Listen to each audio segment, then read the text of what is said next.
ಅನುದಿನ ಆತ್ಮಿಕ ಆಹಾರದ ಕಾರ್ಯಕ್ರಮವನ್ನು ವೀಕ್ಷಿಸುವಂಥ ವೀಕ್ಷಕರೆಲ್ಲರಿಗೂ ನಮ್ಮ ರಕ್ಷಕನೂ ಒಡೆಯನೂ ಪ್ರಪಂಚ ಮೋಕ್ಷ ಪ್ರದಾತನಾದ ಯೇಸು ಕ್ರಿಸ್ತನ ನಾಮದಲ್ಲಿ ಹೃತ್ಪೂರ್ವಕ ವಂದನೆಗಳನ್ನು ತಿಳಿಸ್ತಾ ಇದ್ದೀನಿ. ದೇವರ ನಾಮಕ್ಕೆ ಸ್ತೋತ್ರವಾಗಲಿ. ಸಮಾಧಾನವು, ಸಂತೋಷವು, ಆನಂದವು, ಆತ್ಮಿಕ ಉಲ್ಲಾಸವು ತಂದೆಯಾದ ದೇವರು ಅನುಗ್ರಹಿಸಲಿ ಎಂದು ದೇವರನ್ನು ಪ್ರಾರ್ಥಿಸುತ್ತೇನೆ. ದೇವರ ನಾಮಕ್ಕೆ ಸ್ತೋತ್ರವಾಗಲಿ. ಈ ದಿನ ಮತ್ತೊಂದು ಅಂಶವನ್ನು ನಿಮ್ಮೊಟ್ಟಿಗೆ ಮಾತನಾಡೋದಕ್ಕೆ ಸಿದ್ಧನಾಗಿದ್ದೇನೆ. ಇಂದಿಗೂ ಮೆಸ್ಸೆಯನಿಗಾಗಿ ಎದುರು ನೋಡುವ ಯೆಹೂದ್ಯರು ಎಂಬ ಅಂಶವನ್ನು ಮಾತನಾಡ್ತಾ ಇದ್ದೀನಿ. ಪ್ರಿಯರಾದ ದೇವರ ಮಕ್ಕಳಿರ, ಮೆಸ್ಸೆಯನು ಎಂಬ ಪದಕ್ಕೆ ಅರ್ಥ ಕ್ರಿಸ್ತನು ಅಂತ.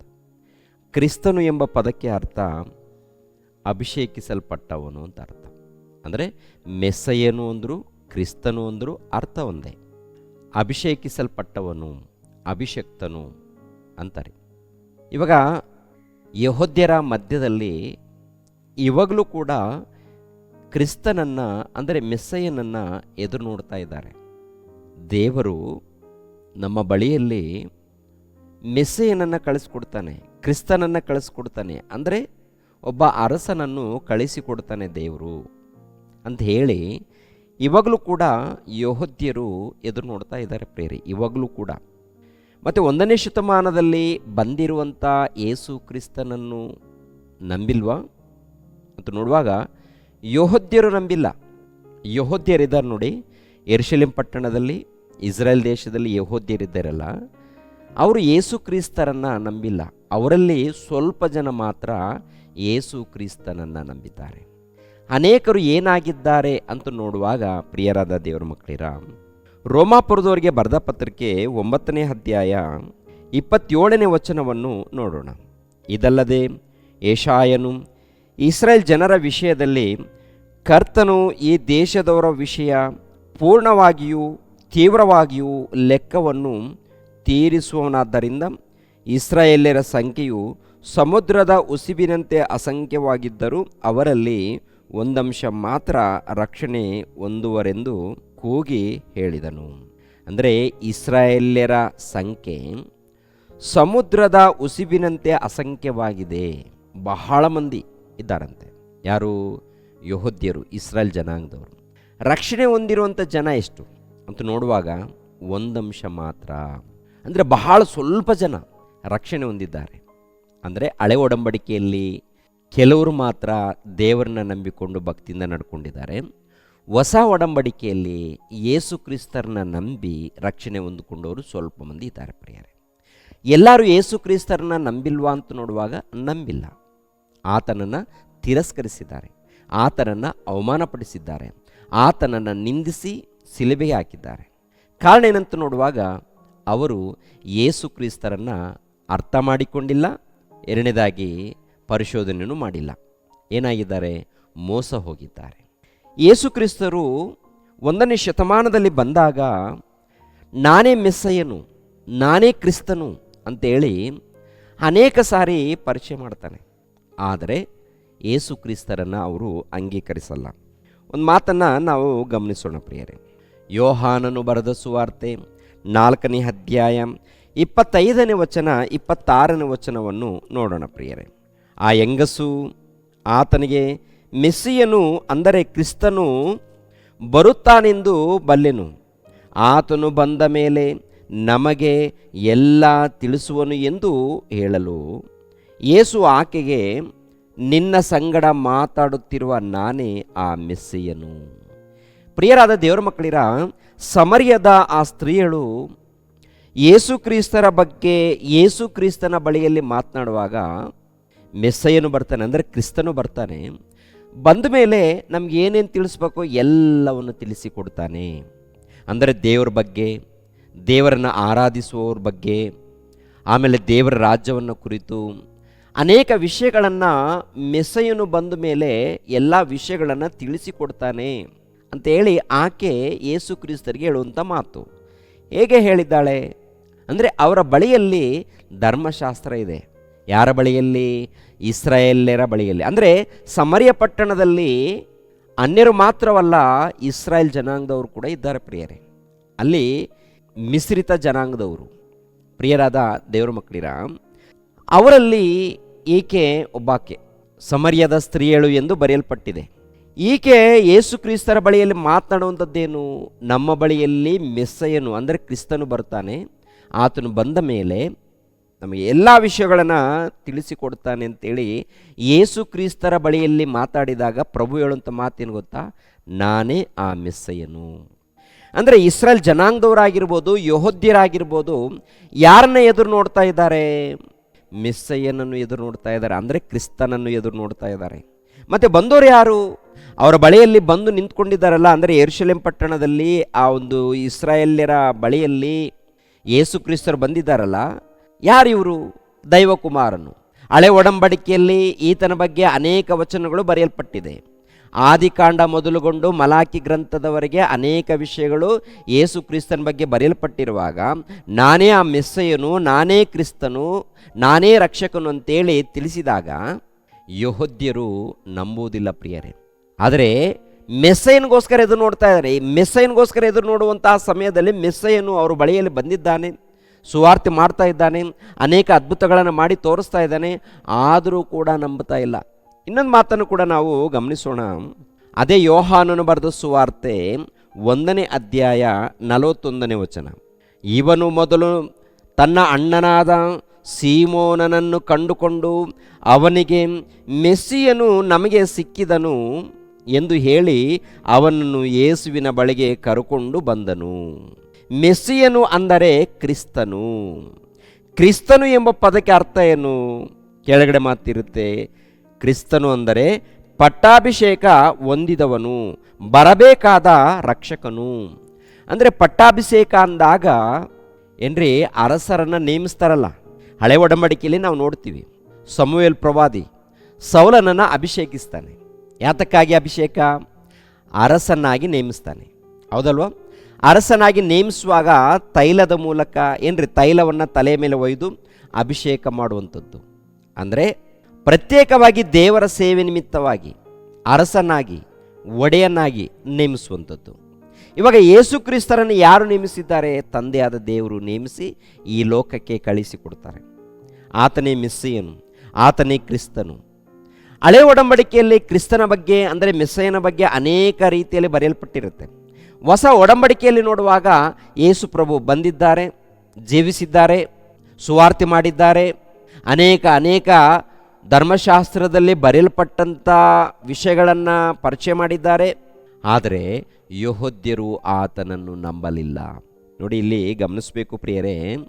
ಸೀಮೋನ್ ಪೇತ್ರನ ತಮ್ಮನಾದ ಅಂದ್ರೆಯನು ಏನ್ರಿ, ಸೀಮೋನನ ಬಳಿಗೆ ಮಾತನಾಡುವಂಥದ್ದು ಏನದು? ಮೆಸ್ಸಿಯನು ನಮಗೆ ಸಿಕ್ಕಿದನು ಎಂದು ಹೇಳಿ ಅವನನ್ನು ಯೇಸುವಿನ ಬಳಿಗೆ ಕರೆದುಕೊಂಡು ಬಂದನು. ಮೆಸ್ಸಿಯನು ಅಂದರೆ ಕ್ರಿಸ್ತನು. ಯೇಸು ಅವನನ್ನು ನೋಡಿ, ನೀನು ಯೋಹಾನನ ಮಗನಾದ ಸೀಮೋನನು, ಇನ್ನು ಮೇಲೆ ಕೇಫ ಎನಿಸಿಕೊಳ್ಳುವಿ ಅಂದನು. ಕೇಫ ಅಂದರೆ ಪೇತ್ರ ಅಂದರೆ ಬಂಡೆ. ನೋಡಿ, ಅಲ್ಲಿರುವಂಥ ಯೆಹೂದ್ಯರು, ಇಸ್ರಾಯೇಲ್ ಜನಾಂಗದವರು ಯಾರನ್ನ ಎದುರು ನೋಡ್ತಾ ಇದ್ದಾರೆ? ಮೆಸ್ಸಿಯನನ್ನು, ಕ್ರಿಸ್ತನನ್ನು ಎದುರು ನೋಡ್ತಾ ಇದ್ದಾರೆ. ಮತ್ತು ಯೇಸು ಕ್ರಿಸ್ತರು ಬಂದಾಗ ನಾನೇ ಕ್ರಿಸ್ತನು, ನಾನೇ ಮೆಸ್ಸಯ್ಯನು ಅಂತ ಹೇಳುವಾಗ ಯಾಕೆ ಅವರು ನಂಬಿಲ್ಲ? ಈ ಸಮರ್ಯದ ಸ್ತ್ರೀಯಳು ನಂಬಿ ಅಲ್ಲಿರುವಂಥ ಸಮರ್ಯದಲ್ಲಿ ಇದ್ದಂಥ ಅವರ ಬಳಿಗೆ ಹೋಗಿ ಯೇಸು ಕ್ರಿಸ್ತರ ಬಗ್ಗೆ ತಿಳಿಸುವಂಥದ್ದು. ಅನೇಕರು ಬರ್ತಾರೆ, ಆತನು ನೋಡಿ ಅನೇಕರು ನಂಬುವಂಥದ್ದು. ಆದರೆ ಕೆಲವರು ಯೆಹೂದ್ಯರು ಆತನನ್ನು ನಂಬಲಿಲ್ಲ. ಯಾರನ್ನು ನಂಬಲಿಲ್ಲ? ಯೇಸು ಕ್ರಿಸ್ತರನ್ನು ನಂಬಲಿಲ್ಲ. ಏನೆಂದು ನಂಬಲಿಲ್ಲ? ಮೆಸ್ಸಯ್ಯನು ಎಂದು ನಂಬಲಿಲ್ಲ. ಏನು ಮಾಡಿದ್ದಾರೆ ನಂಬದೆ? ಅನ್ಯರಿಗೆ ಒಪ್ಪಿಸಿ ಮರಣದಂಡನೆ. ಅಪೋಸ್ತಲರ ಕೃತ್ಯಗಳು 2ನೇ ಅಧ್ಯಾಯ 22ನೇ ವಚನವನ್ನು ನೋಡೋಣ. ಇಸ್ರಾಯೇಲ್ ಜನರೇ, ನನ್ನ ಮಾತುಗಳನ್ನು ಲಾಲಿಸಿರಿ. ನಜರೇತಿನ ಯೇಸು ಇದ್ದಾನಲ್ಲ, ದೇವರು ನಿಮಗೂ ತಿಳಿದಿರುವಂತೆ ಆತನ ಕೈಯಿಂದ ಮಹತ್ತುಗಳನ್ನು, ಅದ್ಭುತಗಳನ್ನು, ಸೂಚಕ ಕಾರ್ಯಗಳನ್ನು ನಿಮ್ಮಲ್ಲಿ ನಡೆಸಿ ಆತನನ್ನು ತನಗೆ ಮೆಚ್ಚುಗೆಯಾದವನೆಂದು ನಿಮಗೆ ತೋರಿಸಿಕೊಟ್ಟನು. ಆ ಯೇಸು ದೇವರ ಸ್ಥಿರ ಸಂಕಲ್ಪಕ್ಕೂ ಭವಿಷ್ಯತ್ ಜ್ಞಾನಕ್ಕೂ ಅನುಸಾರವಾಗಿ ಒಪ್ಪಿಸಲ್ಪಟ್ಟಿರಲು ನೀವು ಅನ್ಯ ಜನರ ಕೈಯಿಂದ ಆತನನ್ನು ಶಿಲುಬೆಗೆ ಹಾಕಿಸಿ ಕೊಂದಿರಿ. ಈತನು ಯಾರು? ಕ್ರಿಸ್ತನು, ಬರಬೇಕಾದ ಕ್ರಿಸ್ತನು, ಬರಬೇಕಾದ ಮೆಸ್ಸಯ್ಯನು. ಈತನ ಬಗ್ಗೆ ಹಳೆ ಒಡಂಬಡಿಕೆಯಲ್ಲಿ ಅನೇಕ ಪ್ರವಾದನೆಗಳಿದೆ.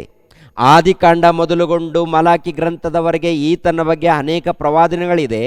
ಆ ಪ್ರವಾದನೆಗಳ ಪ್ರಕಾರ, ವಚನಗಳ ಪ್ರಕಾರ ಈತನು ಬಂದು ಸುವಾರ್ತೆ ಮಾಡಿದನು. ಸುವಾರ್ತೆ ಮಾಡಿದಾಗ ನೀವೇನು ಮಾಡಿದ್ದೀರಾ? ಆತನನ್ನು ನಂಬಲಿಲ್ಲ, ಆತನನ್ನು ವಿಚಾರ ಮಾಡಿಲ್ಲ. ಏನು ಮಾಡಿದ್ದೀರಾ?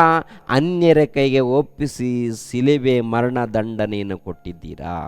ನಿಮಗೆ ರಕ್ಷಣೆ ಬೇಕು ಅಂದಾಗ ಬೇರೆ ಯಾವ ಹೆಸರಿನಿಂದ ರಕ್ಷಣೆ ಇಲ್ಲ, ಈತನ ಮೂಲಕನೇ ರಕ್ಷಣೆ ಇದೆ. ಈತನನ್ನು ಒಪ್ಪಿಕೊಳ್ಬೇಕು, ಈತನನ್ನು ಅಂಗೀಕರಿಸಬೇಕು. ಅಂಗೀಕರಿಸಿದರೆ ನಿಮ್ಗೇನು ಸಿಗುತ್ತೆ? ರಕ್ಷಣೆ ಸಿಗುತ್ತೆ. ಇಲ್ಲದೆ ಹೋದರೆ ನಿಮಗೆ ರಕ್ಷಣೆ ಇಲ್ಲ ಅಂತ ಹೇಳ್ತಾ ಇದ್ದಾನೆ. ಪ್ರಿಯರೇ, ಗಮನಿಸಬೇಕು. ಆ ಯೇಸು ದೇವರ ಸ್ಥಿರ ಸಂಕಲ್ಪಕ್ಕೂ ಭವಿಷ್ಯತ್ ಜ್ಞಾನಕ್ಕೂ ಅನುಸಾರವಾಗಿ ಒಪ್ಪಿಸಲ್ಪಟ್ಟಿರಲು ನೀವು ಅನ್ಯ ಜನರ ಕೈಯಿಂದ ಆತನನ್ನು ಶಿಲುಬೆಗೆ ಹಾಕಿಸಿ ಕೊಂದಿರಿ. ಆತನನ್ನು ದೇವರು ಮರಣ ವೇದನೆಗಳಿಂದ ಬಿಡಿಸಿ ಎಬ್ಬಿಸಿದನು. ಯಾಕೆಂದರೆ ಮರಣವು ಆತನನ್ನು ಹಿಡಿದುಕೊಂಡಿರುವುದು ಅಸಾಧ್ಯವಾಗಿತ್ತು. ಆತನ ವಿಷಯವಾಗಿ ದಾವೀದನು ಮುಂಚಿತವಾಗಿ ಹೇಳಿದ್ದಾನೆ. ಅಂದರೆ ಈತನೇ ಲೋಕರಕ್ಷಕನು, ಈತನೇ ಮೆಸ್ಸಯ್ಯನು, ಈತನೇ ಕ್ರಿಸ್ತನು, ಈತನೇ ಅಭಿಷಕ್ತನು. ಈತನ ಮೂಲಕ ನಿಮಗೇನಿದೆ? ರಕ್ಷಣೆ ಇದೆ. ಯೆಹೂದ್ಯರು ತಂದೆಯಾದ ಯೆಹೋವನನ್ನು ನಂಬುತ್ತಾರೆ, ಆದರೆ ಯಾರನ್ನು ನಂಬಲ್ಲ? ಯೇಸು ಕ್ರಿಸ್ತನನ್ನು ನಂಬಲ್ಲ. ಇವಾಗಲೂ ಕೂಡ ಯಾರನ್ನು ನಂಬಲ್ಲ? ಯೇಸು ಕ್ರಿಸ್ತರನ್ನು ನಂಬಲ್ಲ. ಯೇಸು ಕ್ರಿಸ್ತರನ್ನು ನಂಬದೆ ಹೋದರೆ ರಕ್ಷಣೆ ಇದೆಯಾ? ಪ್ರಿಯರೇ, ಹೇಳಿ ಪ್ರಿಯರೇ. ವಾಕ್ಯದ ಪ್ರಕಾರ ಖಂಡಿತವಾಗಿ ಯೇಸು ಕ್ರಿಸ್ತರನ್ನು ಒಪ್ಪಿಕೊಳ್ಳಲೇಬೇಕು. ತಂದೆಯಾದ ದೇವರನ್ನು ಒಪ್ಪಿಕೊಂಡ ಪ್ರಕಾರ ಯೇಸು ಕ್ರಿಸ್ತರನ್ನು ಒಪ್ಪಿಕೊಳ್ಳಲೇಬೇಕು. ಒಪ್ಪಿಕೊಂಡೇನು ಮಾಡಬೇಕು? ತಂದೆಯ, ಮಗನ, ಪವಿತ್ರಾತ್ಮನ ಹೆಸರಿನಲ್ಲಿ ದೀಕ್ಷೆ ಸ್ಥಾನವನ್ನು ಪಡ್ಕೊಳ್ಬೇಕು. ಯೇಸು ಕ್ರಿಸ್ತರನ್ನು ಒಪ್ಪಿಕೊಳ್ಳದೆ ಹೋದರೆ ದೇವರ ಮಕ್ಕಳಾಗ್ತಾರ? ಅವರಿಗೆ ರಕ್ಷಣೆ ಸಿಗುತ್ತಾ? ಅವರಿಗೆ ಇಲ್ಲ ಪ್ರಿಯರೇ. ಮತ್ತೆ ರಕ್ಷಣೆ ಬೇಕು ಅಂದರೆ ಯಾರನ್ನು ಅಂಗೀಕರಿಸಬೇಕು? ಯೇಸು ಕ್ರಿಸ್ತನನ್ನು ಅಂಗೀಕರಿಸಬೇಕು. ಯೇಸು ಕ್ರಿಸ್ತನನ್ನು ಮಾತ್ರವಲ್ಲ, ತಂದೆಯಾದ ದೇವರನ್ನು ಮಾತ್ರವಲ್ಲ, ಪವಿತ್ರಾತ್ಮನನ್ನು ಕೂಡ ಅಂಗೀಕರಿಸಬೇಕು. ತಂದೆಯಾದ ದೇವರನ್ನು, ದೈವಕುಮಾರನಾದಂಥ ಯೇಸು ಕ್ರಿಸ್ತರನ್ನು, ಪವಿತ್ರಾತ್ಮನನ್ನು ಅಂಗೀಕರಿಸಿ ವಿಧೇಯರಾಗಿ ಭಯ ಭಕ್ತಿಯಿಂದ ನಡೆದುಕೊಂಡಾಗ ಅವರಿಗೆ ರಕ್ಷಣೆಯ ಮಾರ್ಗ ಸಿಗುತ್ತೆ. ಆ ರಕ್ಷಣೆ ಮಾರ್ಗದಲ್ಲಿ ಸೇರಿದಾಗ, ಕೊನೆಯ ತನಕ ಭಯ ಭಕ್ತಿಯಿಂದ ನಡ್ಕೊಂಡಾಗ ನಿತ್ಯ ಜೀವ ಸಿಗುತ್ತೆ, ಪರಲೋಕ. ಆದ್ದರಿಂದ ಪ್ರಿಯರಾದ ದೇವರ ಮಕ್ಕಳಿರ, ರಕ್ಷಣೆ ಯೇಸು ಕ್ರಿಸ್ತರ ಮೂಲಕ ಸಿಗುವಂಥದ್ದು. ಈ ರಕ್ಷಣೆ ಬರಬೇಕಾದರೆ ಯಾರನ್ನು ಅಂಗೀಕರಿಸಬೇಕು? ಕ್ರಿಸ್ತನನ್ನು ಖಂಡಿತವಾಗಿ ಅಂಗೀಕರಿಸಬೇಕು. ಯೆಹೂದ್ಯರು ಅಂಗೀಕರಿಸಿದ್ದಾರಾ? ಯೆಹೂದ್ಯರು ಯೇಸು ಕ್ರಿಸ್ತರನ್ನು ಒಪ್ಪಿಕೊಂಡಿದ್ದಾರಾ?